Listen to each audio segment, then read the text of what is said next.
We now continue our road trips through the mining towns of central Hastings County as we arrive in the village of Deloro. Now, Deloro translates to Valley of Gold, and gold was on everyone's minds in the 1860s. Gold had been found at El Dorado, not very far from here, and it was only a few years after the massive California gold rush. So prospectors were all through this area trying to find gold, and they gave this village the name Deloro, Valley of Gold, although as it worked out, maybe they were a little bit overly optimistic. Now, you all are familiar with the expression, cats have 9 lives. Well, I would have to think that Deloro, this village here, has some feline aspect because it was born and almost died and was born again over and over and over. It's quite an interesting story. It all began in 1868, just 2 years after the discovery of gold in El Dorado.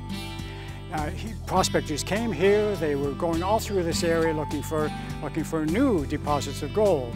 In that year, 1868, the Canadian Consolidated Gold Mining Company set up operations here. However, the gold here was not like the gold found in El Dorado or in California for that matter. There they found nuggets of gold. Here the gold was fine particles in the rock, and the only way to get it out was through a process of leaching. That is, a chemical product was poured over the rock and it would dissolve those gold particles and they could be gathered up at the bottom.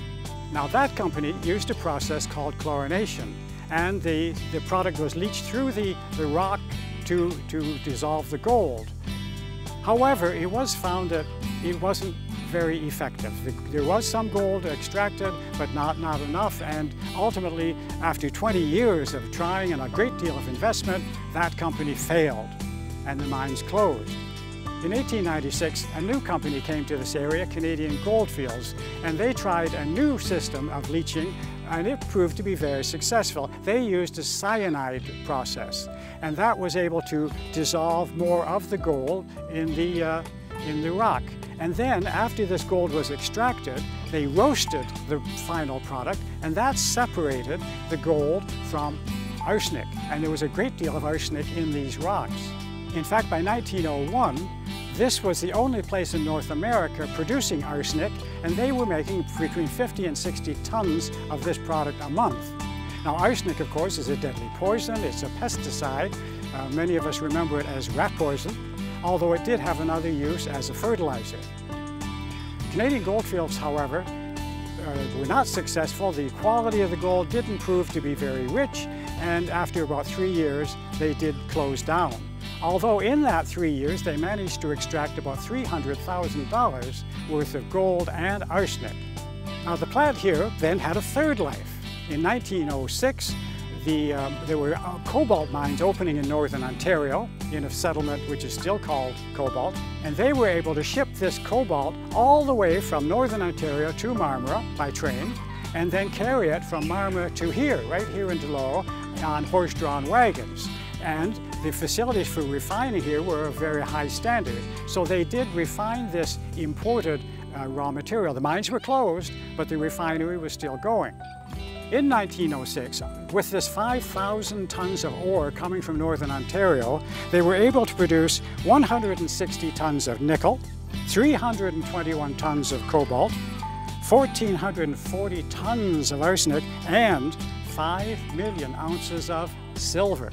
In effect, Deloro was now doing custom work for mines in other areas because the refinery here was very capable of removing the various minerals from the ores.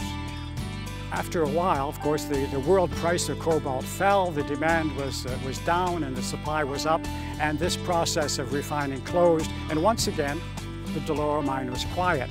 However, there was yet another life. Scientists at Queen's University in Kingston developed a very hard form of steel alloy, which they patented under the name of stellite. This was a combination of cobalt, tungsten, and other metals, and it was extremely hard.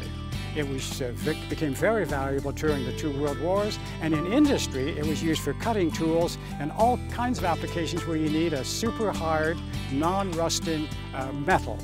This was produced here at Deloro for a number of years, provided jobs and kept the local economy going. However, after some time, for various economic reasons, the production of stellite was shifted from Deloro to Belleville. Many will recall the Deloro Stellite Company, currently Kennametal, where these products are still used today.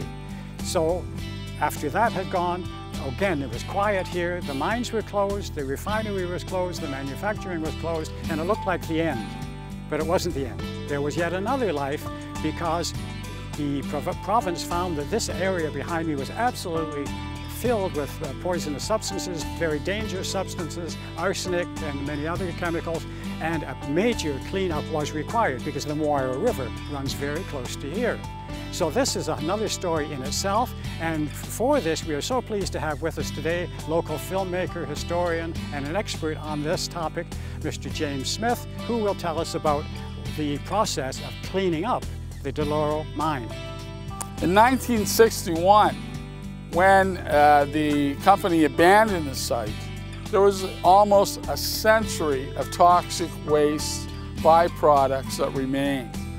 And this created a hazardous and dirty, smelly place that eventually was determined by the provincial government that it needed to be recovered.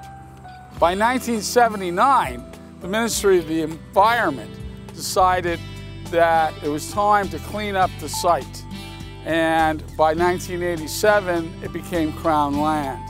And over the next 25 years, over $30 million was spent reclaiming the mine site, the 200-hectare mine site area. The village itself was very concerned with toxic waste, low-grade radioactive waste, arsenic, and the Moira River watershed was affected by these byproducts leaking into the river. So the ministry, what the ministry wanted to do was to create an engineered system that would curtail the deposit of the poisons into the river, and today that has been accomplished by an engineered cap, and which you can see when you visit Deloro. When you come down on your road trip, you'll be able to come down to the mine gates and you'll be able to see the work of the engineers and the way they have reclaimed the site with landscaping and rerouting the Young Crete and the Moira River basin, so it is now safe downstream for the rest of Hastings County. Thank you very much, James, for that explanation. Now, your road trip through the mining towns of central Hastings can be a very great pleasure. Both the countryside, the roads, just to see the countryside around here, and there are so many stories in these villages. If you get out and walk around and examine the villages and read the historic plaques, you can learn a great deal about your own backyard.